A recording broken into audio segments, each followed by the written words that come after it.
Hey, today's Bez Hashem, today's daf is Masechta Shavuos Daf Mem Zayin 47, and two dafim to the end. We're just gonna begin from Mem Vavam to Beis, but before we begin, let's just discuss the Mishnah. The Mishnah said that the Mishnah is discussing people who can automatically swear, and you trust their words. They swear and they collect. So the Mishnah gave you an example of nechbal, somebody who got injured by somebody. Now, if I got injured, chas v'shalom, but if someone gets injured, you can't go over to anybody in the street and swear you did it to me and now pay me. No, it has to be a high probability that this person caused the injury. Ketzad, the Mishnah says, Hoya me'idin said, he have witnesses, shenichnas yodei tacha sholem. He went into somebody's house, let's say, and he was fine. V'yotzen, and as he comes out of the house, chaval, he's wounded. V'amaloi, and he says, the owner of the house, chavalti bi, injured me. V'hu aimed, the owner of the house says, loy chavalti, I did not injure you. So the Mishnah says, areza nishba v'noito, you swear and you collect. So now, now we're discussing over here in our Gemara on Daf Mem Vav Mebeis. Nechbal Ketzet. It's like towards the bottom. Hi, Alan. We just began. Mem Vav Mebeis. Nechbal Ketzet. If someone got injured by somebody, you have to have sort of proof that this guy, sort of probability that the person you're accusing did it to you. And then, only then, you can swear and collect. Amar Rav Yehuda Mishmuel, Rav Yehuda said Mishmuel, Lo Yishana was not, our mission is not taught, El b'mokam sheyochel lechabel ba'atzmai. When do you need a shvua? If you are wounded in a place that it's possible you could have wounded yourself, and you're claiming somebody else did it, so then you need a shvua. Let's say it's on your hand, so you could have done it, but you're blaming somebody else. So then you take a shvua that this guy did it to you. If you have a wound on your body in a place that you could not have done that wound all by yourself, somebody must have done it for you, then noitel, you can collect shaloi b'shvua without any shvua. Without any shvua, you say this guy did it, the one whose house you entered, he's the one that did it to you, and you don't even have to make a shvua. You just say he did it, then you can collect money from him. Says the Gemara, "V'nechesh, let us be concerned. Dilma b'koisel nischachech. Maybe he rubbed himself against the wall, and that's how he got injured. But not that the owner of the house did it to him." And says the Gemara, "Tan Reb Chia she'also le nishicha b'gabay." We see a bite mark on his back. So obviously, another human being, did it. Ubein atzila yadav, or by his elbows, which is he couldn't put his elbow into his mouth. So it must be somebody did it to him. So the Gemara says, "V'dilma achad avidle." Maybe somebody else who lives in that house, he's the one that caused the injury. And says the Gemara, "Delei ka'acha," that nobody else was there in the house. So therefore, there's a high probability that this guy who's in the house all by himself, the owner of the house, let's say, did it, wounded. So the person that got wounded has to swear that he did it. That even if it was a play, he wouldn't even have to swear if it's so obvious that this guy did it, because he couldn't have done it by himself and there's nobody else in the house. So then you could take it without making a shvuah. Then the Mishnah says, Mishnah said that let's say a person's chayav a shvuah moed b'miktzas, which means somebody claimed you owe me $100 and he said I owe you only 50. He's a chayav a shvuah moed b'miktzas min Torah. But let's say he cannot swear. We don't let him swear. Why not? Because we caught him swearing falsely in the past. He said a shvuas eidus falsely.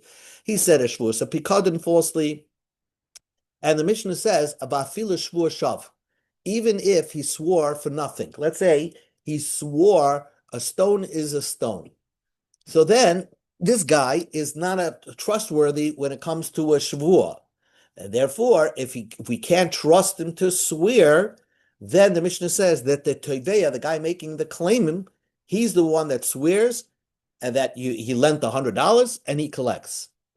So the Gemara says, "My afilu shvuah shav." What does it mean? Even if the defendant at one time was caught swearing a unnecessary shvuah, and says the Gemara, "Lo mibayakama." The Mishnah is telling you something that need not be told. Lo mibayak doesn't have to tell you hanach the isbek furious moment. If he was caught saying a false shvua, which is, let's say, a shvuas a pekadon, a shvuas edish, which affects other people's money, and he swore falsely, certainly he's not a trustworthy person. And if he has chayev a shvua moide b'miktsas, we will not let him swear.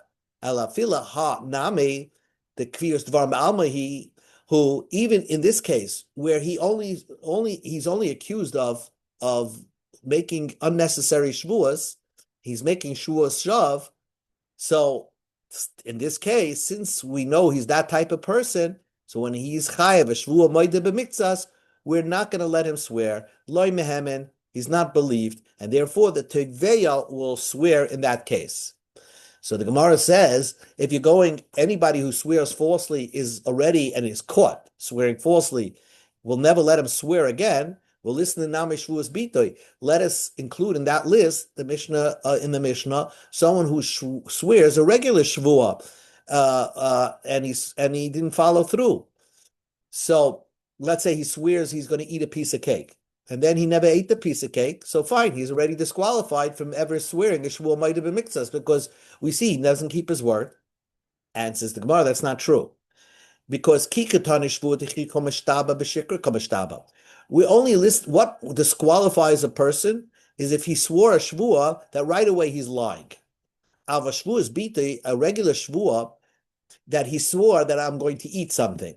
So really, the he in his mind really wants to eat this cake, and he's swearing truthfully, but it's somehow the Yetzer Hara got the best of him, and he didn't follow through on what he said. So loy ketanin, that wouldn't disqualify a person from swearing a shvuah ma'ida b'miktas, because when he swore that I'm going to eat something, it wasn't a shvuah sheker right exiting his mouth. So the Gemara says, Tenach, that's true. A person who swears, I will eat, or a person who swears, I will not eat, and therefore, it turns out he didn't follow through on his oath. But let's say he swore, Ochalti v'lo I ate or I did not eat. So there, right away, when it exited in his mouth, he's lying. What are you going to call that person? A liar in Shvuah. And therefore will not let him swear a shvuah ma'ida b'miktzas. So how come that's not written in the Mishnah? And says the Gemara, Tana does say it in the Mishnah, shvuah shav. If you take unnecessary shvuah, the chol dudami law, we go to Amud Aleph, anything similar to that. Anything that's similar to a shvuah shav, where right away when it leaves your mouth, it's unnecessary or false shvuah, you are disqualified from making a shvuah ma'ida b'miktzas. Another disqualification of shvuah ma'ida b'miktzas, hoya echamem, if one of them, if the defendant, let's say, is somebody who gambles, so hatu lameli, what does that teach you? If a person, by the way, let's say, eats treifus, and he doesn't care, but Mezid eats treifus, will not let him take a shvuah ma'ida b'miktzas. He's a chasher al shvuah. But even if he's just a gambler, where he's only when he's not doing something against the Torah, what's the chiddush there? So the Mishnah says, it's teaching you that not only by a psul deraisa you're disqualified from swearing, but even if you're over an avera d'Rabbanan, such as gambling, which is like gezel d'Rabbanan, so you're apostle midrabbanan, you're doing something asa midrabbanan, you're nevertheless disqualified from swearing a shavua ma'ida b'miktzas. Okay, so we said in the Mishnah that if, let's say, the defendant, the one who is Maida b'miktzas, cannot swear because he's a type of person that has a checkered past, and we don't trust him to make a shvuah, the Mishnah says you put the shvuah on the claimant. But let's say the claimant and the defendant were people who we won't trust swearing. So we have a machlekes in the Mishnah. One bandiyama says, yachloiku, you divide it. That means that if, let's say, the claim was $100 and the defendant says, I only owe you 50. So since no one can swear here in this case, because we don't trust any of them, so we make the defendant pay $75. That's called yachleiku. And the other man, the Amma says, no, we'll explain what that means in a moment. Who said what in the Mishnah? Who, Rabbi Yossi, Rabbi Meir, we don't know. One gersa in our Mishnah, Rabbi Meir was the one that said Yachloiku. And Rabbi Yossi was the one who says Chazru Shul Mekayma. But Rava wasn't clear what the right gears in the Mishnah should be. So Rav Nachman says Amalei Lidana. Initially, Rav Nachman didn't know. But Hilka Samai, Rava asked, who do we pascha like? Amalei, Rav Nachman said Lo Yidan, I'm not sure yet. But Itmar, later on we learned, Rav Yosef, Rav Yumi, Rav Nachman, Rav Yossi Aima, Yachleik, Rabbi Nachman did decide that you go like Rabbi Yossi, and Rabbi Yossi was the one that said, Yachleiku, he pays half. In other words, the defendant pays 75. So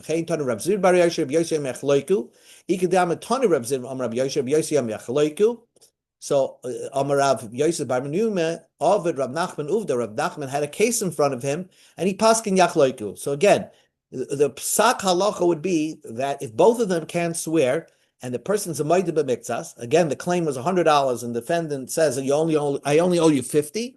So the halacha would be that the defendant, because he cannot swear, will pay 75. But the other opinion was chazra shvua l'makayma. The shvua goes back home. So the Gemara says lahekin chazra. Where did it go back home? What does it mean? It goes back home. Amar Rab Ami, Rabbi Seinu Shabavavel Amru chazra shvua l'Sinai. The shvua goes back to Har Sinai. And what does that mean? It means basically the defendant is only going to pay 50. And we deal with God. God will take care of it. Since we reached our limit, what Bezdin could do, because we can't make any of them swear because they're both untrustworthy. But because of that, we let the defendant pay what he admits, the $50, and we say God said Loy Sigzal on Har Sinai. He's going to figure out another way to get, if the guy's a liar, he'll figure out a way. God will figure out a way to even the score. That's what the Rabbi Seinu of the Bavel said. Rabbi Seinu Sheba Eretz Yisrael Amru, the rabbis of Israel said, Chazra Shmuel B'chuyiv Lo. Actually, what that means, that the defendant has to pay the entire amount. Since he cannot swear, and he has no way of swearing to defend himself, therefore he has to pay the entire amount. Now, who is the author? Who is the rabbis of Bavel? And who are the rabbis of Eretz Yisrael? The Amar Papa explained, Rabbi Seinu Sheba Bavel is Rav and Shmuel. Rabbi Seinu Sheba Eretz Yisrael is Rab Abba. So Rabbi Seinu of Bavel was Rav and Shmuel. Rabbi Seinu of Eretz Yisrael were Rav Abba. Rabbi Seinu Sheba Bavel, Rav and Shmuel. Rabbi Seinu of Bavel are Rav and Shmuel. The Tanah we learned in the Mishnah. And again, the rabbis of Bavel say that the defendant will only, because he can't swear, we can't make him pay. So that's Rav and Shmuel. The Tanah we learned in the Mishnah. A orphan who has a loan document that he inherited from his father. His father loaned somebody money. So in order for him to collect from the borrower, he has to make a shvuah. He has to swear something, that this loan document was not paid up. Says the Gemara, Vavina Bamaman, who does the loan, who does the assignment have to swear to? Does the assignment, the orphan, has to swear to the borrower that this document that he inherited from his father was not paid up? Avian shakam b'loy shavua, v'inu b'shvua. Their father, if father was alive, he would collect from the loiva, from the borrower, without a shvua, without swearing, because he's holding on to a piece of paper, a valid piece of document that says he lent this person money. Just because the lender died, the malva died, and now his kids inherited the loan document, the inu b'shvua, would the Mishnah require the orphans to swear in order to collect the loan that their father loaned somebody money? Alahachi kama. No, what the Mishnah means to say is v'chein hayisomin min hayisomin lo yipar el b'shvua. Actually, both the lender died, his kids inherited the loan document, and the borrower died. So normally, when you collect from orphans on a loan that their father owes money, you have to make a shvuah. So therefore, the lender's kids who are orphans go to the borrower's kids who are orphans, and if they want to collect the old loan, they have to make a shvuah that this document is valid and their father was never paid. So Rav and Shmuel both says, Loishna, this was not taught El Shemeis Malva B'chaya Loiva. This idea was the lender died, and then the borrower was still around. So then we can say that when the borrower dies, the orphans of the malva could collect from the orphans of the loiva, albeit with a shvuah. But let's say the borrower died first in the lifetime of the lender. So when the borrower would have collected on this loan, if the borrower was still around, if the lender was still around, okay, again, the lender died second. So the lender was still around when the borrower died. So now when the lender would have collected from the orphans of the borrower, he would have had to swear, because when you're collecting from your Simon, you always have to swear, oh, your father never paid me back. So therefore, but this is kind of shvuah that he would have been required to make a shvuah. But be'ein adam shvuah lebanav. But when the lender dies, the kids cannot make the same shvuah, because what was the shvuah their father would have made if he was collecting it from the orphans of the borrower? Their father would have made a shvuah that I never got paid.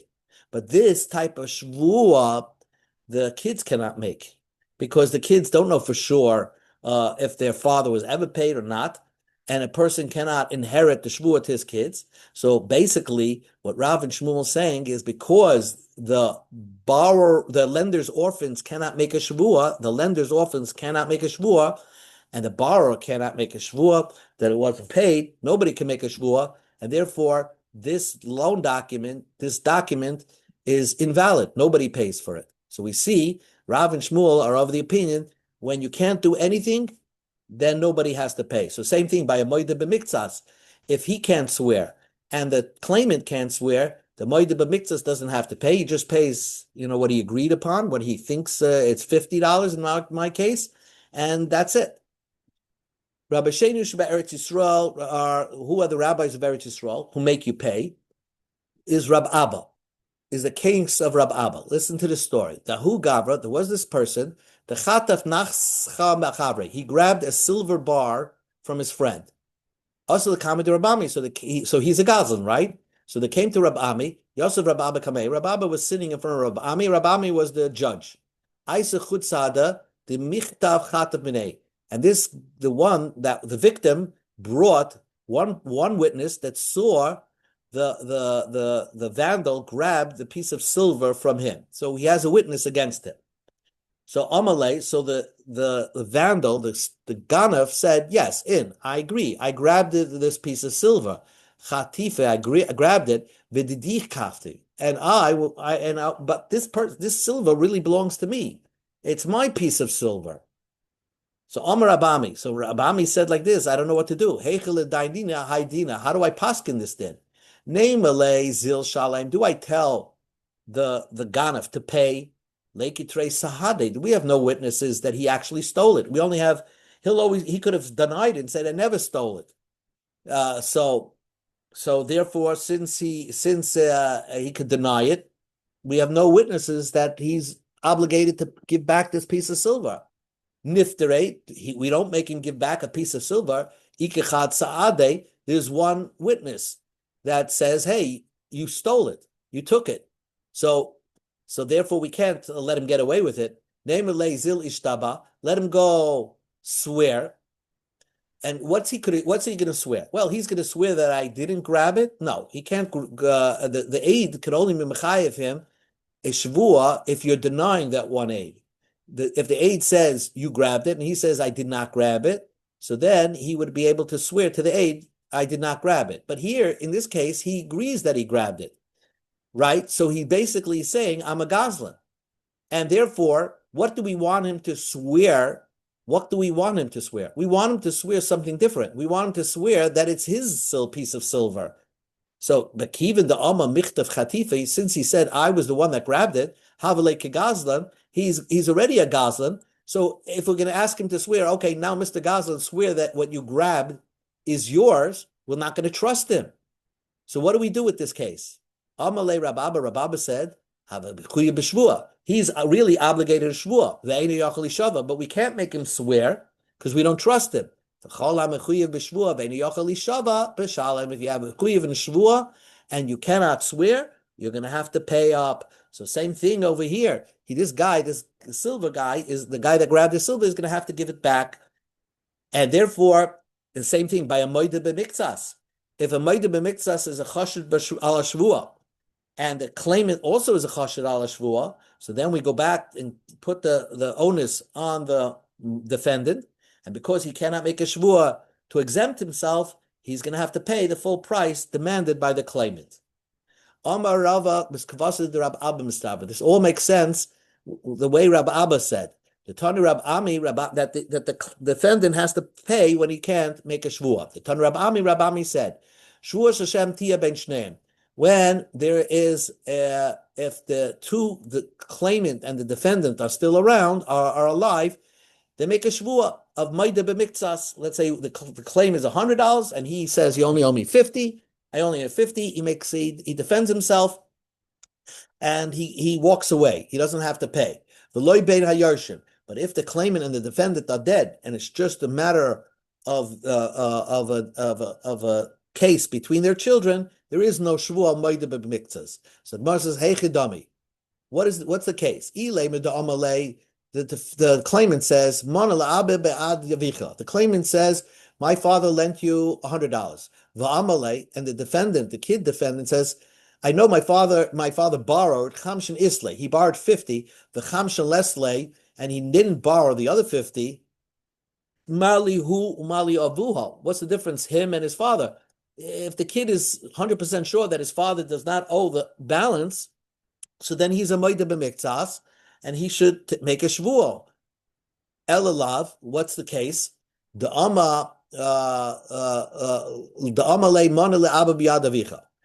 case is like this. The claimant says my father lent your father $100. Amalei, so the other kid says, Chamshin Yadan, I know my father borrowed 50, but Chamshin Lo Yadan, I don't know if my father borrowed the other 50. So in this case, if the father was around, he wouldn't be able to swear, because you only swear Maida B'miktsas if you're 100% sure you don't owe the balance. But here, if the father was around and said the same thing, 50 I know, and 50 I'm not sure if I owe you, so the father himself wouldn't be able to swear. So what's the story with the kids? So we go to Amid Beis. If you're going to say, Bishlam Amev ki hai gavin, if the father has such a situation, mechayev, he would be mechuyev to pay. He would be mechuyev to a shvuah, and since he can't make a shvuah, so then he would have to pay. So that's why I need the pasuk to tell you that the Yairish, that the inheritor, is potter when he says such a claim. If the inheritor says such a claim, he wouldn't have to pay. Isra kol lemifter gaba yarshim, that the posik potters the inheritors from paying in such a situation. Eli Amr Aviv Kihai Gavranami Potter, if you're going to say when the father can't make a shvuah Maida B'miktsas because he's not sure, he would also be exempt from paying. Kro Gaba Yarshim Lamali. So why does the posik exempt the Yarshim? We need a pasuk to exempt the Yarshim. The Yarshim are only coming because of the strength of the father. If the father was not obligated, certainly the Yarshim would not be obligated in such a case to pay. So that's the way the pasuk seems to mashma like Rabbi Abba. Says the Gemara, Rabbi Shmuel, what do they darshan? So they darshan from this pasuk, Hai Shvuas Hashem, Mai Kedarshin Bei. What do they darshan from Shvuas Hashem? We boilate the Tanya. Shimon ben Tarfa oima Shvuas Hashem tia bein shneim melamed shashvu chal shneim. Shimon ben Tarfa taught us something fantastic, that God, so to speak, blames the claimant on causing the defendant to make a shvuah. Because why did you get involved in lending your money or depositing your money by somebody so not trustworthy that you're going to come to a lawsuit and he's going to have to swear? So God is like sort of blaming that person, the claimant, for getting involved. It's almost as if the claimant has to make the shvuah, and God is upset with him. Now, once we mention this name, Shimon ben Tarfon, we say another couple of things about him. Shimon ben Tarfon oima, Shimon ben Tarfon says, "Azhara la'okiv achan noyef minayim." Very interesting. Shimon ben Tarfon said, "How do we know that you're not allowed to be a broker for znus? Znus you're not allowed to do, but even if you're not doing the znus yourself, but you're bringing two adults together for znus, how do I know that you're not allowed to do that? Talmud Bavli sin off. Don't do znus. If don't judge. Don't make other people do znus. Then Shimon ben Tarfon, we bring him in a few places. He said interesting things. It says by the Meraglim, "Batirognu ba'olechem." Not in this week's parsha, but in Devar when it recaps the story. Shimon ben Tarfon oimet tartem ugnisem ba'olei shel mokim. What God was explaining that you sought out and you shamed the presence of God, which is in your tents.